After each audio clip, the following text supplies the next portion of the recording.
ধন্যবাদ ফাহিম। আমি আসলে ভয়েস ফর রিফর্ম না, আমি একটা দিক নিয়ে এই যখন এই অধ্যাদেশ নিয়ে আলাপ হচ্ছে তখন সরকারে যারা আছে তাদের কারোর সাথে আমাদের কথা হচ্ছে।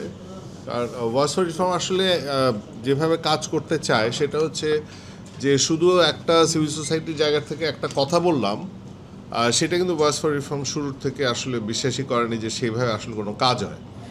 ভয়েস ফর রিফর্ম সবসময় মনে করছে যে তার যে পরিচিতি আছে, তার যে ক্ষমতা আছে, তার যে যোগাযোগ আছে, সেই যোগাযোগকে সে কাজে লাগায় আসলে কোনো change, positive change, agent of change হওয়ার জন্য। সো সেই হিসাবে আমরা আসলে কোনো সময় জাস্ট একটা বক্তব্য দিলাম সেটাতে আসলে বিশ্বাস করি না, আমরা সার্বক্ষণিকভাবে কাজ করতে থাকি।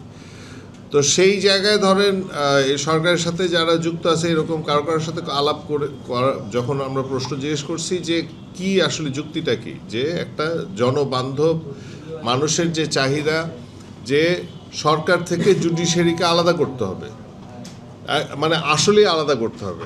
কিভাবে আলাদা করতে হবে? যে সরকার, আমরা জানি যে সরকার জুডিশিয়াল অ্যাপয়েন্টমেন্ট অ্যান্ড প্রমোশন এটা সরকার হাতে রাখত, যার ফলে যখন জুডিশিয়ারি একটা সিদ্ধান্ত নিতে হইতো সেই সিদ্ধান্তের ব্যাপারে জুডিশিয়ারিকে চিন্তা ভাবনা করতে হইতো, কারণ তার চাকরি এটার উপর নির্ভর করে। এই জুডিশিয়ারিকে সেপারেট করার বিষয়টা সেখান থেকে আসছে। আমরা কেন ধরেন তত্ত্বাবধায়ক সরকারের ভিতরে যে অ্যাপিলেট ডিভিশনের প্রধান, পাস প্রধান, ওনাকেই করি, ওইটার মানে আলাপে জুডিশিয়ারিকে সেপারেট করার বিষয়ে আমরা যে আলাপটা করছিলাম ঐক্য কমিশনে, সেটারও ভিত্তিটা ছিল আমরা জানি যে রাজনৈতিকভাবে যখনই এটা করা হয় তখন জুডিশিয়ারির মাথায় থাকে যে সে তো আসলে কোনো একটা সময় তত্ত্বাবধায়ক সরকারের প্রধান হইতে পারেন, সুতরাং সে তখন সরকারের সাথে সম্পর্ক ভালো রাখার চেষ্টা করে।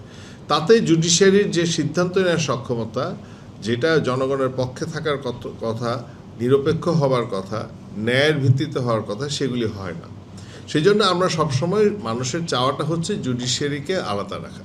ঐক্য কমিশনেও সেই আলাপটাই হয়েছিল এবং সেটা একটা ঐক্যমত্যে আসা গেছিল। সেই ভিত্তিতে অন্তর্বর্তীকালীন সরকারের সময় একটা আলাদা সেক্রেটারিয়েট করা, যাতে জুডিশিয়ারি তার নিজের মতো চলতে পারে, সেই ব্যবস্থা করা, সেটাই ছিল আকাঙ্ক্ষা, সেটাই হয়েছিল। কিন্তু দেখা যাচ্ছে যে যে এই যে সরকার, বিএনপি সরকার, ওনারা মনে করছে জুডিশিয়ারি তার জন্য একটা চ্যালেঞ্জ হয়ে আসবে। হ্যাঁ হ্যাঁ, আচ্ছা, আমাদের অভিজ্ঞতাটা কি? আমাদের অভিজ্ঞতা আমাদের ভুললে চলবে না যে যখন আওয়ামী রাজত্ব ছিল তখন বিএনপির সবাইকে দৌড়ের উপর রাখা হয়েছিল। এটা তো আমরা প্রত্যেকটা মানুষ জানি যে বিএনপি কর্মীরা তার বাড়িতেও যেতে পারে নাই।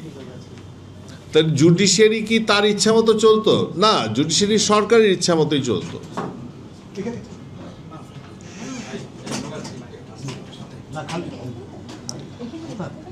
তা এখন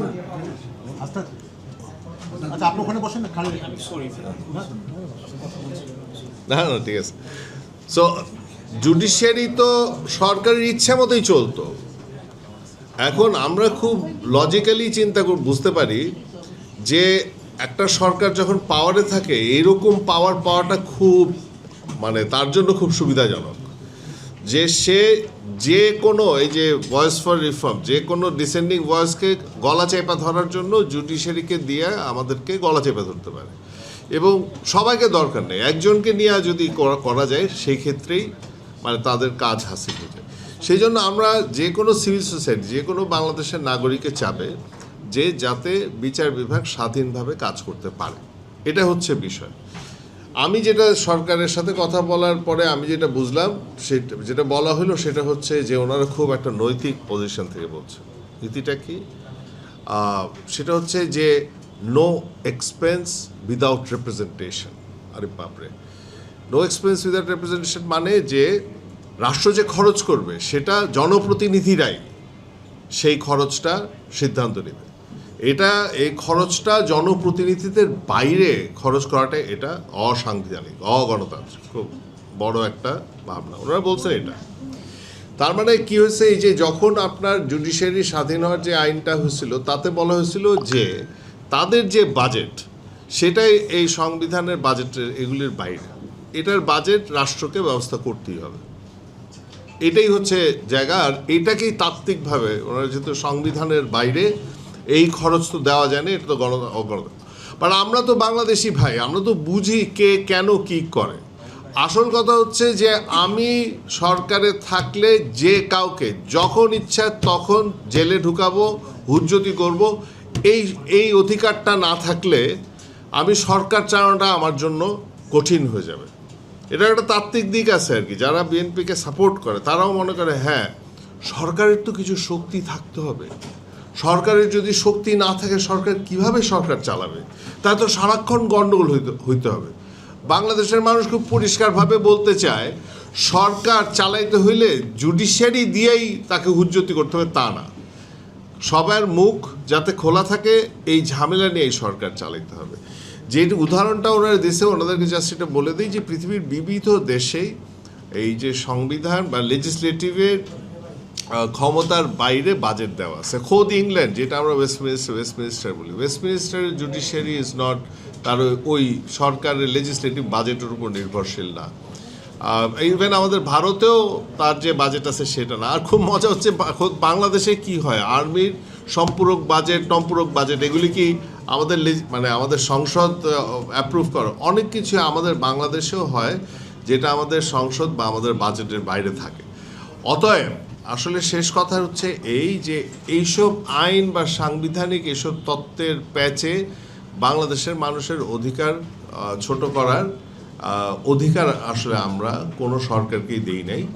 আমরা খুব সহজভাবেই চাই যে বিচার বিভাগ স্বাধীনভাবে কাজ করতে হবে, বাংলাদেশের মানুষকে যাতে একটা ন্যায্য একটা বিচার পায় সেটার ব্যবস্থা করতে হবে। এবং যতক্ষণ পর্যন্ত বিচার বিভাগকে আমরা স্বাধীন করছি না ততক্ষণ পর্যন্ত সেটা হবার জো নেই।